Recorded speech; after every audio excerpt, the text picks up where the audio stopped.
দেখিবলৈ কেনেকুৱা হৈছে বাৰু গোলাপ জামুনকেইটা? আহকচোন গোলাপ জামুনকেইটা মইনো কেনেদৰে বনালোঁ আপোনালোকেও চাওক আৰু সহজ হয় বনাবলৈ। গোলাপ জামুন বনাবলৈ মই গোলাপ জামুন মিক্স বুলি পাউডাৰ এটা পায় সেইটো ব্যৱহাৰ কৰিছোঁ। কিন্তু মই ভিডিঅ' বনাম ভবা নাছিলোঁ কাৰণে সেইখিনি দেখুওৱা নহ'ল।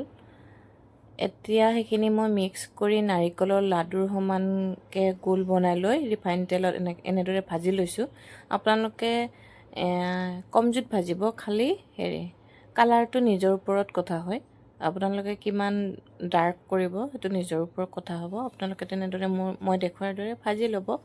আৰু ভাজি হোৱাৰ পিছত মই কি কৰিছোঁ, নমাই থৈছোঁ। লগতে মই এতিয়া আকৌ সেই গেছ ষ্টভতে আকৌ ডাঙৰ কেৰাহী এটাত চেনি পানীখিনি বনাই লৈছোঁ। চেনি পানীখিনিৰো হিচাপ আছে বাৰু, চেনি অকণমান বেছি লাগে গোলাপ জামুন বনাবলৈ হ'লে।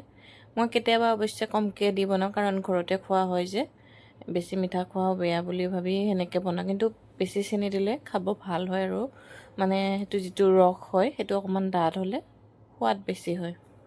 সেনেকৈ বনাই লৈ কিনে মই গোটেই ভাজি থোৱাখিনি দি দিলোঁ চেনি পানীখিনিত। আৰু অকণমান মানে জুইটো একদম কমাই 1 বা 2 মিনিটমান সময় এনেকৈ মই থৈ দিওঁ। তাৰপিছত গেছটো বন্ধ কৰি দিব লাগে।